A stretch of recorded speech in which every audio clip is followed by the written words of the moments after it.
Voilà le thème de ce jour. Selon Dieu, quel est ton Éden sur la terre? Ici, on parle d'Éden, le lieu où Dieu a permis que toi tu puisses t'épanouir. On parle d'Éden, le lieu où Dieu fera de toi quelqu'un d'utile. On parle d'Éden, le lieu où Dieu a prévu sur toi, sur cette terre-là, afin que toi aussi, ta vie soit une bénédiction. Et chacun de nous, on a un Éden quelque part. Mais quand tu ne sais pas, tu cours à tout voir. Tu fais tout pour ne rien faire. Et ta vie n'évolue jamais. Ta vie n'avance pas. Frère, quand tu connais la destinée à laquelle Dieu t'a appelé, tu ne choques pas. Amen. La Bible dit qu'il y a eu une famille dans la nation où Isaac se trouvait. Et Isaac a dit à Dieu, Seigneur, c'est trop difficile ici. Je vais aller en Égypte, aller me chercher un peu. Et Dieu lui dit, ne va pas, reste là. Parce que c'est là, moi, je vais te bénir. Oh, il y avait la famille. Il dit, est-ce que tu as dans ta famille, il y a des grains? Il dit, il faut mettre ça en terre. En terre, la sécheresse. Mon Dieu, je vais te rendre productif. Frère, dans la sécheresse, Isaac a planté les grains, ça a donné des plants, ça a donné des... Je peux dire, ça a donné un champ. Et ce champ-là, il a produit ce champ-là jusqu'à ce que Isaac devienne riche au travers de là. Et tous ceux qui ont voulu voir comme lui, ils ont tous échoué, mais il a vu ceux qu'il a réussi parce que c'est là que Dieu le fait. Amen. Donc il te pose la question de savoir quelle est la destinée que Dieu a prévue pour toi. Parce que si tu as été créé par Dieu, ça veut dire que tu lui appartiens. Il a dit dans sa parole, selon 1 Corinthiens 6, verset 19 à 20. Il dit, vous ne savez pas que votre corps est le temple du Saint-Esprit et que vous ne vous appartenez pas à vous-même. Mais si vous appartenez à Dieu, mais pourquoi lutter avec la chair? Pourquoi lutter avec les hommes? Parce qu'on sait que Dieu, il a tout tracé pour nous avant que nous ne naissions. Prends le psaume 139, verset 16. La Bible dit quoi? Psaume 139, verset 16. Quand je n'étais qu'une masse informe, tes yeux me voyaient. Et sur ton livre était tout inscrit. Les jours qui m'étaient destinés avant qu'aucun d'eux n'existât. Que tes pensées, ô Dieu, me semblent impénétrables. Que le nombre est grand. Allons-y. Si je les compte, elles sont plus nombreuses que les grains de sable. Je m'éveille et je suis encore avec toi. Alléluia. La Bible dit que quand je n'étais qu'une masse informe, tes yeux me voyaient. Ça veut dire qu'au moment où tu n'as même pas encore de vie en toi. Parce qu'une masse informe, c'est une masse qui n'a pas encore la forme qu'il faut. C'est-à-dire quand tu étais encore petit dans le ventre de ta mère, avant même que tes membres ne poussent, avant même qu'on t'appelle bébé dans le ventre, bien aimé, Dieu te connaissait, il te voyait. Et ce que tu vas devenir là, il y a un livre qui a été mentionné quelque part, ou il a été mentionné quelque part, voilà ce que tu vas devenir. C'est pourquoi regardez nos frères musulmans. Et nos parents avant, ça mon père me disait ça. Il dit qu'on met un enfant au monde avant, on va avoir un devin, et puis on lui demande, l'enfant qui est venu là, qu'est-ce qu'il va faire pour devenir grand de ce pays, grand de la famille? Mon père, il est né vers 1917. Mon père, il me disait ça à l'époque. On était encore petit, puis il nous parlait. Lui, il ne connaît même pas Jésus. Mais ce qu'il disait là, c'est biblique. Alléluia. Il dit encore, nos parents allaient consulter pour voir l'enfant qui est venu là. Qu'est-ce qu'il peut faire pour réussir? Et c'est selon ça qu'on orientait les enfants. Alléluia. Mais nous, les chrétiens, nous, on regarde à notre voisine. On regarde à notre voisin. Comme ils ont fait, comme elle a fait combien d'acheter ça marche, nous sommes allés faire combien d'acheter. Comme elle a fait combien de parents ça marche, nous sommes allés faire combien de parents. Comme lui, l'autre, son enfant est ingénieur, il a gagné l'argent, donc nous aussi notre enfant va faire ingénierie. Pour connaître ta destinée, il faut t'accrocher à cette parole. Il faut t'accrocher à Jésus lui-même. Parce que c'est lui qui sait tout chose. C'est pourquoi prends-moi Colossiens 1, verset 15 à 16. Parce que Jésus, il a la connaissance de tout en lui. Et lorsque tu t'attaches à lui, lorsque tu deviens son intime, il te révèle les choses cachées de ta vie. Et quand souvent, je vais prier même pour le ministère. Seigneur, il faut bénir mes enfants. Je suis prié. Il dit, tais-toi, tais-toi. Écoute ce qu'il dit. Il faut prier pour ça. Et puis moi, je me suis découragé. Et puis, il prie. Et il dit, prie pour ça là. Et puis, j'ai pris. Seulement les cieux qui me donnent ça là, rien à voir le ministère. Colossiens 1, verset 16. Colossiens 1, verset 16. Car en lui ont été créées toutes les choses qui sont dans les cieux et sur la terre, les visibles et les invisibles, trône, dignité, domination, autorité. Tout a été créé par lui et pour lui. La Bible dit que tout a été créé par lui et pour lui. Alléluia. Répète avec moi, tout a été créé par lui et pour lui. Tout a été créé par lui et pour lui. Ça veut dire que tout ce qui existe sur la terre là, ce n'est pas pour quelqu'un qui se change. C'est pour celui qui est en haut, pour Dieu. En l'occurrence, Jésus-Christ de Nazareth. C'est par lui que toutes choses ont été.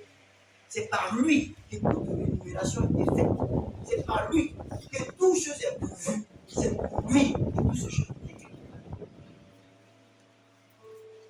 Ça peut être une chose. Si tu es chrétien et que ta chrétienté n'est pas pour la gloire de Jésus, c'est ce qui fait mal. Tu es chrétien pour toi-même. Amen. Si tu vis une vie fade de chrétienté, pensant que tu es en croix à Jésus, et que tu ne fais rien pour sa gloire, tu n'as pas compris. C'est pourquoi beaucoup de chrétiens, ils servent Dieu, mais ils ne voient jamais Dieu, ils n'entendent jamais Dieu. Parce que souvent ils servent mal. Il y a des gens beaucoup mobiles. Non, comme l'autre là, il sert Dieu là, non, il a servi Dieu aussi. Tu peux faire pour accomplir la destinée que Dieu a prévue pour toi. Commence à prendre note. Alléluia. Mon bien-aimé, c'est quoi? C'est arrêté. Alléluia. Oui, mais je ne vais pas m'inspirer aujourd'hui. C'est que dans ne te prépare. Amen. Comment découvrir votre destinée selon Dieu à qui nous appartenons? Demande à ton voisin comment tu peux découvrir la destinée selon Dieu.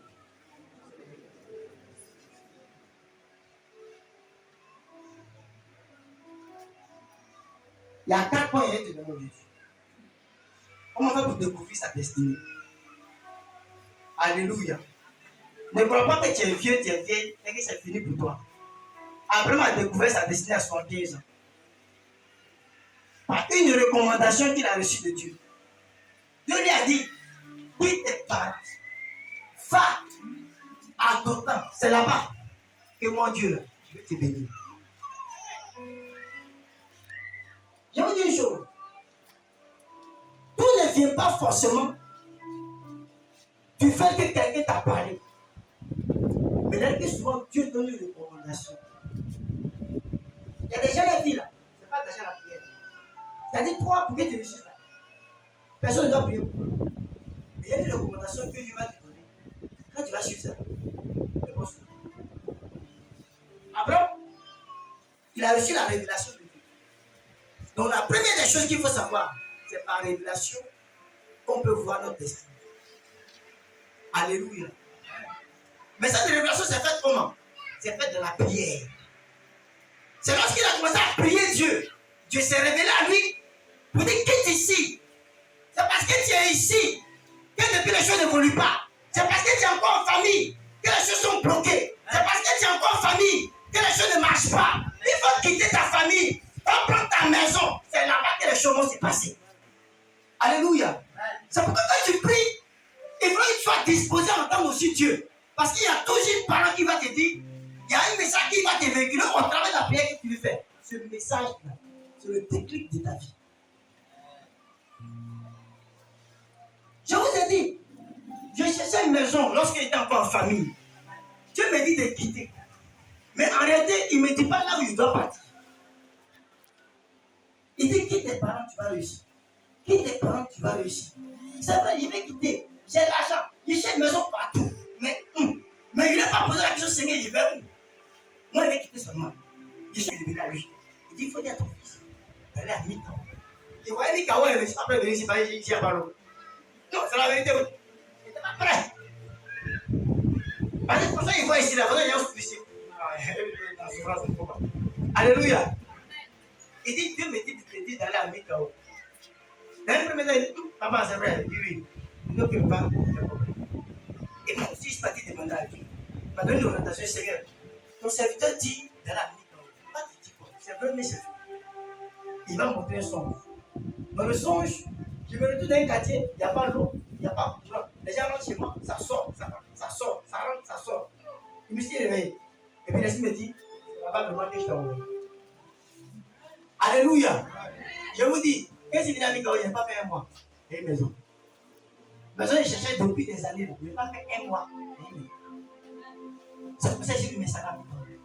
Il dit, comment c'est lui dans ta maison? C'est pour ça que je vais t'envoyer dehors. Comment tu es petit? Je parle à quelqu'un ici. C'est vrai, souvent tu es des milieux, mais tu dis une chose. Les petitesses, il ne faut jamais négliger. Dieu, comment tu es petit pour te faire grandir? Alléluia. Et c'est comme ça que Dieu a commencé à tracer ma destinée. Frère, si tu n'es pas un homme de prière, pour chercher à savoir ce que Dieu veut pour toi, dans la saison, dans l'époque, dans le moment, dans le temps, et que tu marches comme ça, en tant qu'un enfant vagabond, tu fais n'importe quoi, tu suis les gens pour faire les choses. Frère, tu seras en retard pendant 20 ans. Au moment où tu es réveillé là, tu es au village. Parce que si tu as égaré dans ta destinée, c'est fini. Le plan de Dieu ne peut jamais s'accomplir dans ta vie. C'est comme un train qui s'en va à Ouaka, et puis on déraille le train, il s'en va au Niger. Par la prière. Tu as parlé à Abraham par la prière à 75 ans. Il dit quitte tes parents. Les gens qui dit quitte tes parents, ils pensent qu'on a compris. Alléluia. Et quand tu dis la maison où la petite a quitté là, et tu vas vous élever. D'autres pensent que c'est parce que on ne va pas qui donne dans la maison. La deuxième révélation que Dieu peut donner à quelqu'un pour sa destinée. Selon le livre de Genèse 37, verset 5 à 8. Genèse 37, verset 5 à 8. Je leur parlais par les songes, par les visions et par les rêves. C'est quand j'étais dans le cité là, qui se retrouve là? Les songes, les visions et les rêves. Parce qu'il y a des gens qui disent qu'ils n'ont jamais rêvé. Je ne suis pas comme ça, ça peut être vrai. Mais si tu as quelqu'un qui n'a jamais rêvé, c'est que tu as un problème. Oui. J'aimerais dire que Dieu t'utilise autrement. Moi, je préfère que tu rêves. Les rêves sont des messages codés par lesquels Dieu passe aussi pour nous révéler beaucoup de choses. Les rêves. Et surtout les visions aussi. Donc les rêves, c'est compris dans les visions. Alléluia. Quelqu'un qui rêve beaucoup. Amen. Et à chaque fois qu'il rêve, ses rêves se réalisent. C'est quelqu'un que Dieu aime beaucoup. Amen. C'est quelqu'un qui est important dans le dispositif de Dieu. En cela, tu es utile avec Dieu. Donne-moi la parole. Joseph eut un songe et il le raconta à ses frères, qui le haïrent encore davantage. Il leur dit, écoutez donc ce songe que j'ai eu. Nous étions alliés des gerbes au milieu des champs. Et voici, ma gerbe se leva et s'était debout. Et vos gerbes l'entouraient et se prosternaient devant elle. Ses frères lui dirent, est-ce que tu régneras sur nous? Est-ce que tu nous gouverneras? Et il le haït encore davantage à cause de ses songes et à cause de ses paroles. Alléluia. Prends Job 33, verset 14 à 15. Job 33, verset 14 à 15. Et le songe qu'il a eu, les gerbes qui sont partis couper, lui et ses frères en brousse là. Pour ses frères, ils sont procédés devant pour lui. Et quand il est venu raconter, ils ont dit, ah, donc Dieu dit que c'est toi qui as nous gouverné. C'était la destinée de Joseph. Mais le problème de Joseph, c'est qu'il n'est pas discret. Sa bouche parlait beaucoup. C'est pourquoi ses combats aussi étaient beaucoup. Alléluia. Il arrive que souvent ta destinée, Dieu te montre. Mais comme tu n'arrives pas à expliquer ça à la bonne personne, souvent tu vas expliquer ça à tes ennemis sans le savoir. C'est pour ça que les choses ne se réalisent jamais. Amen. Il y a des gens comme vous ici. Vous savez les amitiés. C'est ma camarade. C'est mon ami. La Bible dit, celui avec qui tu mettras la main dans le plat, c'est celui qui va lever le talon pour toi. Amen. La même Bible dit qu'on est là pour ennemis les gens de qui? De notre mère, de nos maisons. Soit tu penses que tes ennemis sont loin, ils ne sont jamais loin. Seulement que ta camarade, seulement que mon ami, peut-être que c'est elle-même qui a la base de tes problèmes. Et tu as vu le sorcier qui est loin. Alléluia. Il y a des camarades qui prennent, après la camarade va chez moi pour les attacher. Par jalousie. Je vais faire lever une femme tout à l'heure. Je vais lui dire ce qui s'est passé de ta vie. Je la vois déjà. Elle avait une camarade dans le temps. Les deux faisaient tout ensemble. Mais elle ne sait pas comment elle a perdu son mari. Une femme ici, tu étais avec un homme. Il te faisait de beaux cadeaux. Il t'aimait beaucoup. Mais tu avais une camarade avec qui tu marchais. À qui tu expliquais beaucoup de choses. Mais après, tu n'as pas su comment le monsieur est caressé. C'est à cause de ses camarades. Amen. Amen. Et depuis ce jour où le monsieur t'a laissé, tu n'as pas encore eu la joie. C'est vrai que tu crois les hommes. Même à tout le monde, tu peux être faire. Mais cette joie que tu avais avec ce monsieur, tu n'as pas eu ça. Au de ta bouche. Alléluia. Oui, allons-y. Jean 33, le verset 14. Dieu parle cependant tantôt d'une manière, tantôt d'une autre. Et l'on n'y prend point garde.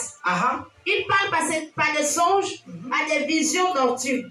Quand les hommes sont livrés à un profond sommeil. La Bible dit que Dieu parle tantôt d'une manière, tantôt d'une autre. Et l'on ne n'y prend pas garde. Il parle souvent dans les songes, dans les visions nocturnes. Quand l'homme est plongé dans un sommeil profond. Frère, ta destinée peut être destinée dans un songe. Ta destinée peut être donnée dans un songe. C'est pourquoi ne néglige jamais les songes que tu fais. Ne banalise jamais les songes. Il faut savoir à qui tu expliques tes songes. Pourquoi tu donnes la vraie direction de ta vie. Pour un songe négligé, tu peux perdre des choses, des bénédictions que toi-même tu n'as jamais voulu avoir et que Dieu est prêt à te donner. Et tu as expliqué ça à la mauvaise personne. Les songes parlent.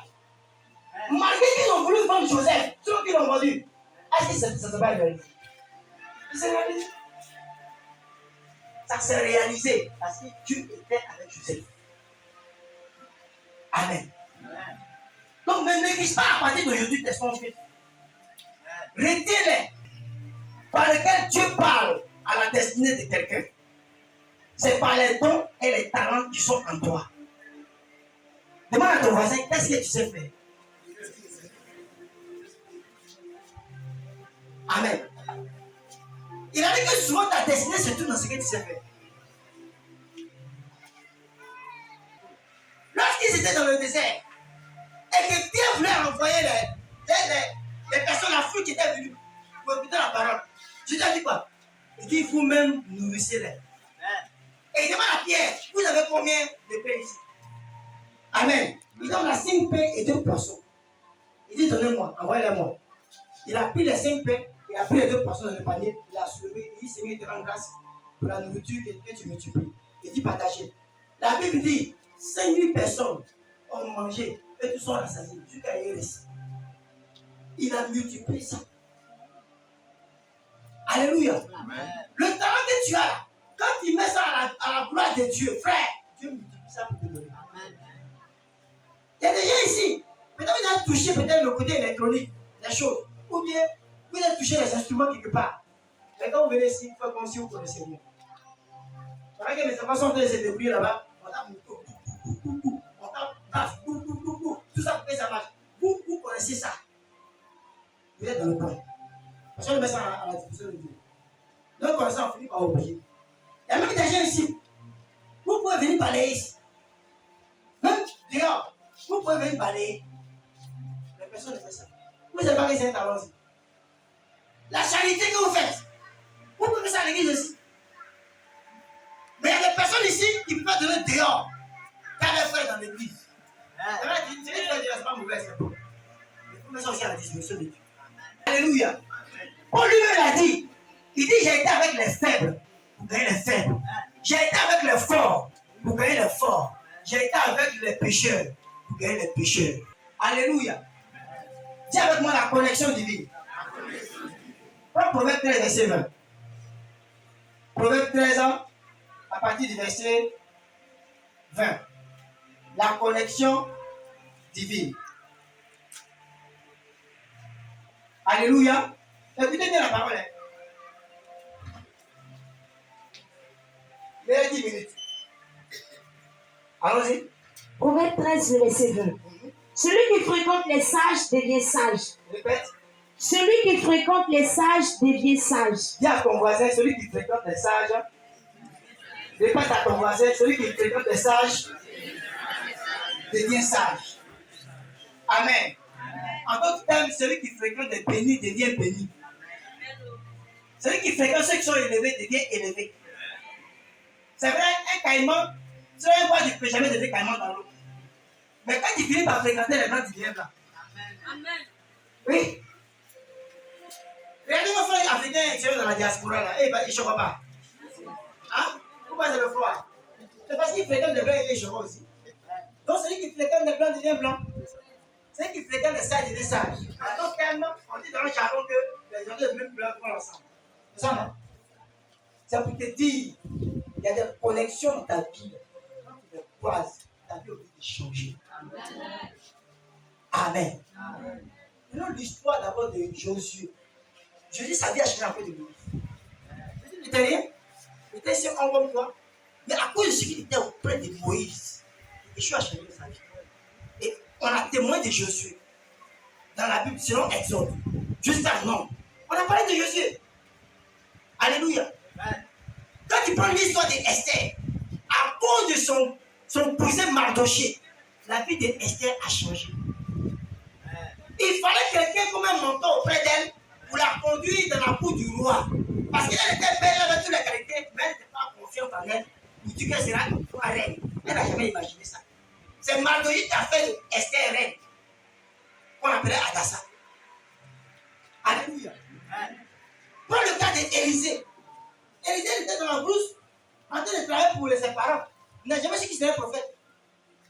Mais c'est Élie qui est parti mettre son manteau sur lui pour lui dire suis-moi. Et puis il a fait des sacrifices derrière lui, et puis il a suivi. Et Élisée, il a fait des choses extraordinaires en tant que prophète. Jusqu'à quand il est mort, ses hommes ont ressuscité un mort. Alléluia. Prenons le cas de Paul.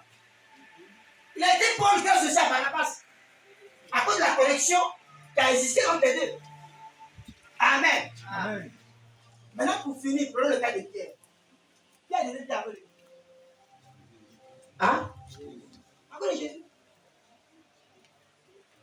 Quand il lit la Bible, on dit Pierre ne pêchait plus de poissons. Quand il s'en va là, il revient bredouille. Mais il a fallu Jésus de sa part. Afin que cette partie va prêcher la foule. C'est pour ça que Jésus lui a dit allons en eau profonde. Et quand ils sont partis, quelque chose s'est passé là-bas. La vie de Pierre a changé. La pêche miraculeuse a été faite. Et Pierre est devenu pêcheur d'hommes et non pêcheur de poissons. Parce qu'à ce moment-là, Pierre n'avait plus de repères. Il ne savait plus à qui se confier. Mais quand Jésus est rentré dans sa vie, quelque chose a changé. Frère, je te dis quelque chose ce matin. Ton problème là n'est pas encore connecté à Jésus. Alléluia. Cette connexion divine de Christ là, tu ne l'as pas encore connue. C'est pourquoi depuis les choses ne vont pas encore changer. Le jour où tu vas te connecter à ce Christ, le jour où tu vas te connecter à celui-là même qu'on appelle le rejeton de David, celui-là même qu'on appelle le ressuscité, c'est lui qui est le Dieu au-dessus de tous les dieux, le roi des rois, le Seigneur des seigneurs.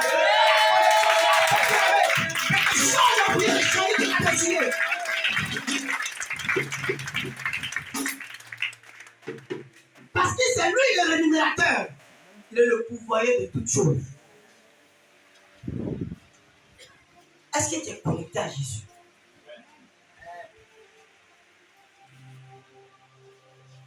Je vais te choquer pour te dire, Jésus lui-même n'est pas chrétien. Mais toi, on t'appelle chrétien. Tu portes le nom de chrétien. Mais regarde, pour porter le nom de Christ, parce que c'est lui qui transforme les vies. La Bible dit, il n'a point d'homme de variation. Le même hier, aujourd'hui, éternellement. Tu portes le nom de chrétien. Mais si tu reflètes cette gloire qui plus vers de toi. C'est pourquoi? Parce que tout simplement, tu ne peux pas connecter à lui. Alléluia. Il est temps que les gens comprennent que la religiosité a disparu. La religiosité n'a plus sa place. Mais c'est la connexion avec Christ qui est de mise. C'est par lui seul que le choses peut se passer dans ta vie. Moi, je n'ai jamais su qu'un jour, moi, il a tapé le micro. Je n'ai jamais su qu'un jour, il a parlé ma tête. Mais quand je l'ai connu, il a changé ma vie. Alléluia. Jésus a changé quelque chose dans ma vie. Il a fait de ma vie une bénédiction. Afin que moi aussi, je puisse bénir d'autres personnes. Parce qu'il te dit une chose. Tu ne peux jamais bénir sans que toi, toutefois, tu sois béni. C'est ce que tu as, tu donnes. Mais si moi, je ne suis pas béni, vous ne serez pas béni. Mais si tu es béni, ça veut dire que moi, je suis béni. Alléluia. Et ce Dieu qui a changé ma vie pour que je parte de la malédiction, la bénédiction, il est capable de changer aussi ta vie. Amen. Il dit, il est capable de changer aussi ta vie. C'est la connexion qu'il doit faire. C'est avec ce Jésus qui change ta vie. C'est lui qui a changé la vie de Pierre. C'est lui qui a changé la vie de Jacques. C'est celui qui a changé la vie de Paul. Parce que lorsque Paul l'a vu sur la route de Damas, il a dit, Seigneur, me voici. Il dit, Paul, pourquoi me persécutes-tu? Alléluia. Et c'est pour ça que Paul a reçu la grâce de rencontrer Jésus. Frère, il est temps de rencontrer Jésus. Tu as assez croisé les hommes. Tu allais voir le prophète, c'est vrai, c'est pas mauvais. Mais regarde, le temps est venu pour que Christ, il vienne maintenant à toi. Ouvre seulement ton cœur et il viendra. Laisse les choses, laisse les préjugés, laisse les raisonnements, laisse l'incrédulité. Attache-toi à Jésus car il a besoin de toi aussi. Alléluia. Et il y a quelqu'un qui dit, je suis aussi besoin de toi. Il veut faire une connexion avec toi, mais tu es loin de lui. Le problème c'est ça, tu es loin de lui. Il veut se connecter à toi pour que ta vie soit plus la même.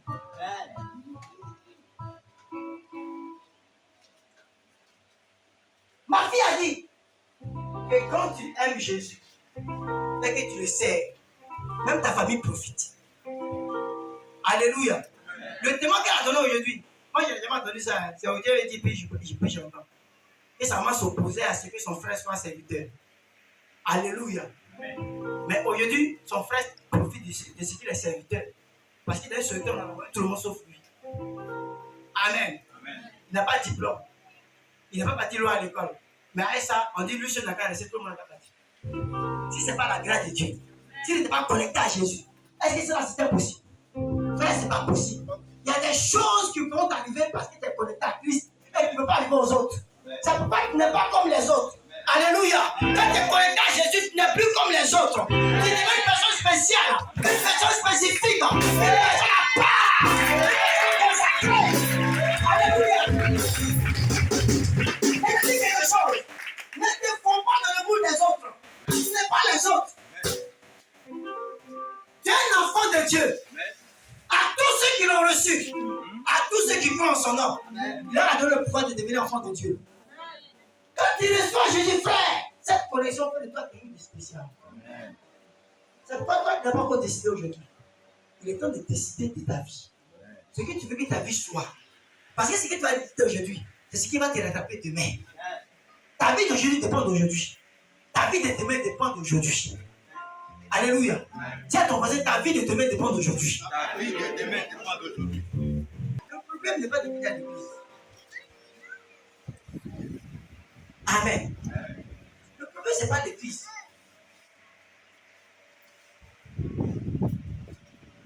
C'est Dieu que tu pries. Est-ce que tu le connais? C'est là le plus simple. Si tu le connais, ta vie a changé. La Samaritaine l'a connu, sa vie a changé. Alléluia.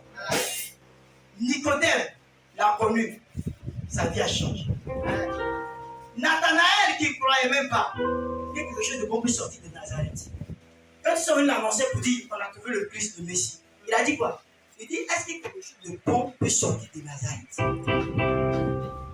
Mais quand il a croisé Jésus, je te dis, un hébreu, voilà un vrai hébreu, né d'hébreu. Il dit, mais comment il me connaît? Jésus lui dit, quand tu étais sous l'arbre là-bas, je t'avais déjà vu, mais tu étais sur toi là-bas. Il dit, waouh, c'est un prophète. Il dit, c'est maintenant tu sais que tu n'as rien encore vu. Ce que tu vas voir, ça va dépasser ton entendement. Alléluia. Là, il a su quelque chose de bon peut sortir de Nazareth. Il a dit, regarde à ta famille, est-ce que quelque chose de bon sort là-bas? Mais par toi, les gens sauront quelque chose de bon va sortir. Il a dit, par toi, les gens sauront de ta famille quelque chose de bon va sortir. Il a dit, par toi, les gens sauront de ta famille quelque chose de bon va sortir.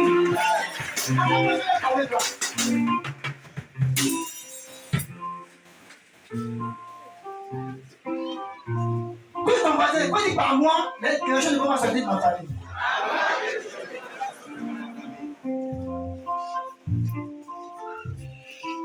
Il a fini avec juste.